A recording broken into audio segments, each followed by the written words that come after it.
Hi, welcome to another video. So, a while back, I made a video about command code, which is the AI coding agent that learns your coding taste. That video was more of an overview, and a lot of you asked me to go deeper into it. So, in this video, we're going to do exactly that. We're going to do a proper deep dive into the command code harness itself, because I believe that the harness is the real story here, not the models. And there's actually a good reason to make this video right now. GLM 5.2 just dropped, and it's arguably the best open coding model that we have ever seen.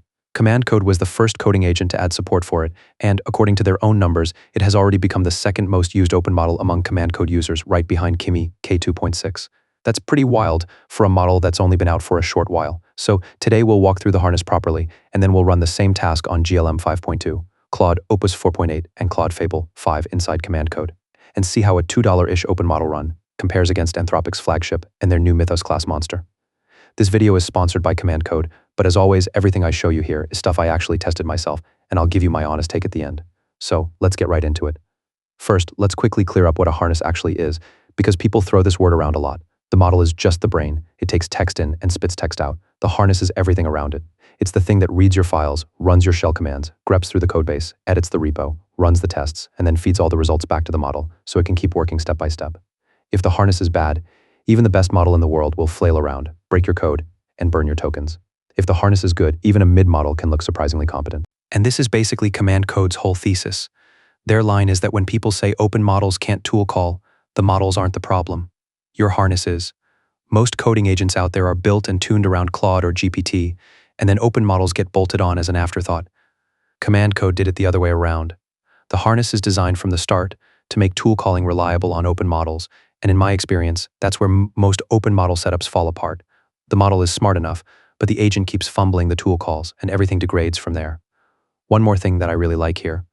The open models on command code are always full weight. They are never quantized. So you get the same precision that the labs ship, which is not something you can take for granted. A lot of cheap providers quietly serve quantized versions. And then people blame the model when the outputs are bad. Take that as a lesson in general, by the way. Anyway, now let's actually walk through the harness. To install it, you can just run npm i-g command-code. Then you sign in, and you start a session by running cmd in your project folder. That's it, you're in. The first big piece is Taste 1. This is their meta neurosymbolic model that sits between the LLM and the agent loop. Every accept, reject, and edit you make is a signal. Over time, it distills those signals into project-level skills and personal memory. So if you keep telling it that you prefer pnpm over npm, or tabs over spaces, or vitest over mocha, it learns that once and stops making those mistakes. At the end of a session, you'll literally see a little summary like learned pnpm over npm, learned tabs over spaces, and the next session opens with all of that already loaded. This is honestly the thing that separates it from other agents. With most coding agents, you're reteaching your preferences every single session, or you're maintaining some giant rules file by hand. Here, the rules basically write themselves. And if you're on a team, you can run npx taste push to publish a project skill, and your teammates run npx taste pull to get it. The skills are just open files in your repo, so you can review them in PRs like any other code. That's super cool as well. Also, important point, none of this is trained on. Your code, your skills, and your taste data stay on your machine. They're pretty explicit about this in their privacy policy. The second piece is the modes. You get the normal interactive CLI, which is what most people will use. But you also get a headless mode with the -p flag, where you just pass a prompt and it runs without the UI, which is great for scripts and CI. There's a -YOLO flag if you want it to just run without asking for confirmations. And there's a background sandbox mode for longer autonomous runs. So whether you're pairing with it interactively or firing off background tasks, there's a mode for it. The third piece is the context engineering stuff. You get custom /agents and a persistent /memory that carries across every session. You get reusable /skills, /commands, MCP server support, and plugins. If you've used Claude Code, this will all feel familiar, but it works with every model here, including the open ones. There's also session sharing with the /share command, which is handy when you want to show a teammate exactly what the agent did. And the fourth piece is the model switching, which is where the demo comes in. You just type /model in a session and pick from the list.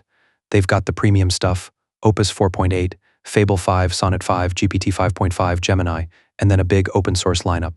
GLM 5.2, Kimi K2.6, DeepSeek V4 Pro and Flash, Minimax M3, Qwen 3.7 Max, Mimo. It's a long list and new ones land regularly. Everything is switchable per session, so a really common pattern is keeping a cheap default and switching up only when the task demands it. Now, Let's talk about GLM 5.2 for a minute, because this is the model that made me want to do this video. GLM 5.2 is Zhipu's latest open weights model, and it is a genuine step change for open models. It has a 1 million token lossless context window, up to around 131,000 output tokens, and 2 reasoning effort levels. On benchmarks, it's currently the strongest open source model on coding. It scores 81 on Terminal Bench 2.1 and 62.1 on SwiBench Pro, which actually beats GPT 5.5's 58.6 on that benchmark at a fraction of the cost. On long horizon software engineering, it's basically second only to the Opus line. For an open model, that is just amazing. And in command code, it costs $1.40 per million input tokens and $4.40 per million output, with cache reads at just 26 cents.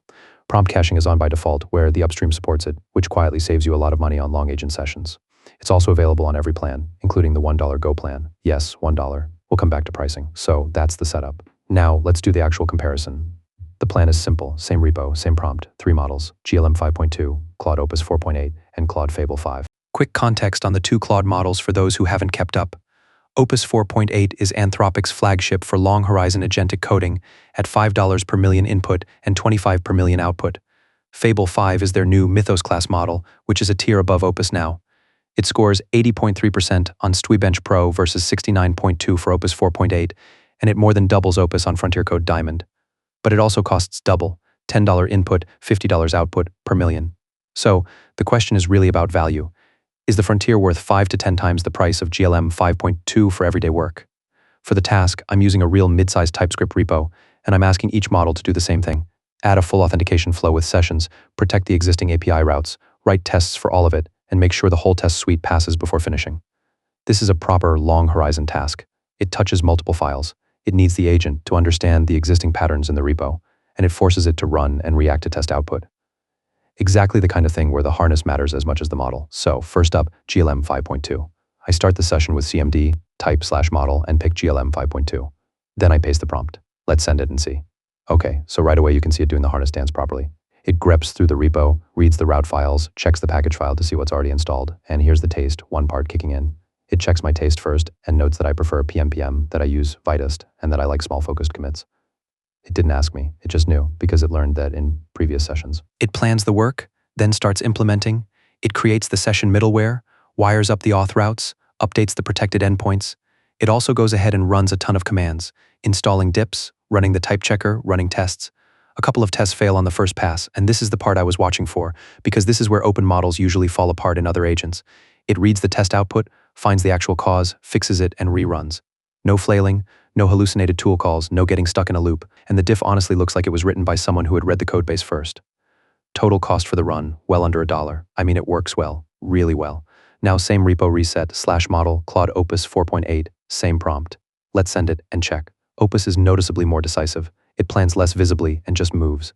It picks up the repo conventions fast, and its first pass has fewer test failures. The final result is very clean, slightly better error handling than GLM's version, and it caught an edge case around session expiry that GLM handled more naively. The run cost me a few dollars, so it's better, for sure. But is it 5 times better for this task? No, and that's kind of the point. Finally, Fable 5/model, switch, same prompt. Let's send it and see. So Fable is on another level in terms of how it reasons about the task. It restructured part of my original plan, and it was right to do so. It noticed the way I wanted sessions handled would have caused a subtle problem with one of the existing routes, flagged it, and proposed a cleaner approach before writing a single line. The final code needed basically 0 review from me. Chef's kiss. Really good stuff. But this was also the most expensive run of the 3 by a clear margin, roughly 10 times what GLM 5.2 cost me. So, here's my honest read on the results.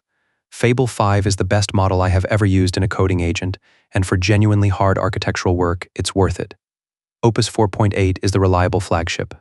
But GLM 5.2 inside this harness gets you a real chunk of that quality for a tiny fraction of the price. And that last part is the key, inside this harness. I've run open models in other agents, and the same model just performs worse when the harness keeps mishandling its tool calls.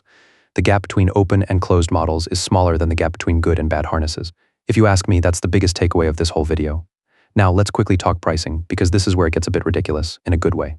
The Go plan is $1 a month, and it comes with $10 in LLM credits for open models. And with their permanent deals, those credits stretch further, up to around $40 of effective usage on DeepSeek V4 Pro, 50 on Mimo V2.5 Pro, 20 on Minimax M3. For students and anyone who's been priced out of the Claude and GPT subscriptions, this is a really good option for sure. Then Pro is $15 with 30 in credits and unlocks the premium models. Max 10x is $100 a month with 150 in credits, and Max 20x is $200 with 300 in credits.